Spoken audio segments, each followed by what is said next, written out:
Hey all, Pig Edge Picker, welcome back. Thanks for joining me here. It's just going to be kind of a short video. I got some warded locks, and none of these are super special warded locks, I don't believe. You've probably seen these before, most of them. This is a 101. I don't know a ton about it. I did look it up. I'm not certain who made it. I'm pretty sure I looked at the patent on I've seen a couple on antiquepadlocks.com that were like this, very, very similar. One of them was a 7-11 instead of 101 on here, and the other one was a 9-9.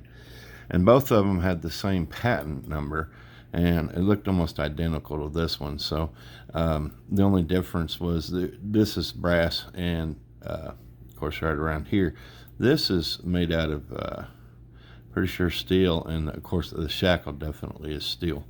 Anyway, the others that I just mentioned were made out of all steel around, but they looked almost identical. Sorry if I was out of focus there. Anyway, these keys on this is just something that just was mass produced, I'm sure, stamped from a die, I'm sure, something like that, for a little press. Key works great in it. So anyway, and I also got this slave maker. I'm sure a lot of you have seen these. They almost look like they're painted. Very kind of odd. It's got 904 stamped on the key, the original slave maker key, and it does got a curvature to it. I'm sure it's stamped also the same way. As you can see, the lock there, it's got that little dip in it kind of rendition, and this lock works great. You see a lot of these locks running around. I think I've showed this before, maybe this, so it's called a Wasco RFO USA. I think this is a pretty cheap lock. In fact, it's not even magnetic. Now the shackle's magnetic. This ain't magnetic at all, so I'm not certain exactly what it's made out of. Looks like I've gotten a little bit of magnetism in the top there, and I like this slave maker. Look at that. It ain't magnetic down here at all, but the shackle is. But I can tell that it's coated. It's almost coated now. And this 101, that's very magnetic. Brass ain't quite so, and the shackle is. And then I also have a slave maker here too, kind of like a master lock number 1, I'd say, right around in that area, maybe something like that. Anyway, this is also a warded lock I found in an old garage that I own. So anyway, just a quick run down of these. A lot of people have seen these also, these Sparrows Warded lock skeleton keys here, basically. These open a lot. This is the bigger end. Pretty much kind of the same. There's a smaller. We'll try like on this 101. These will open up pretty much as long as the lock is working properly. As far as I know, and that might be too big actually.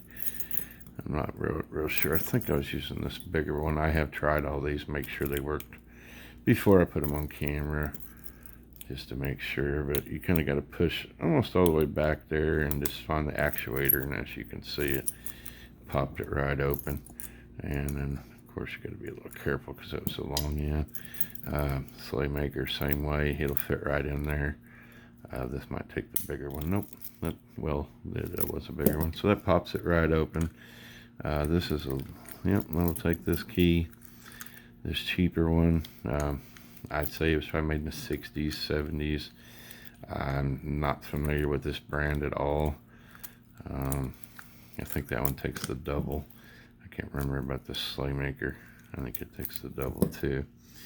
So anyway, I've never seen anyone put anything where, as long as this lock is working properly. That was the small ones. Yep, I think I can get the big ones in here. Yep. And you got to catch that just right. Anyway, like I said, this thing is really flimsy. Look at that. Look at that. I mean, you could take one little blow of a hammer, which I guess maybe is a lot of padlocks, maybe, especially nowadays. But yeah, anyway, I did get this open. You'd probably have to work at it. I'm not going to take a long time at it. It did. One of these does work on it. I just don't remember exactly which one. It was probably that one. I just got to take quite the time. And then there's that old sleigh maker. I had to spray some. I've been using instead of WD-40.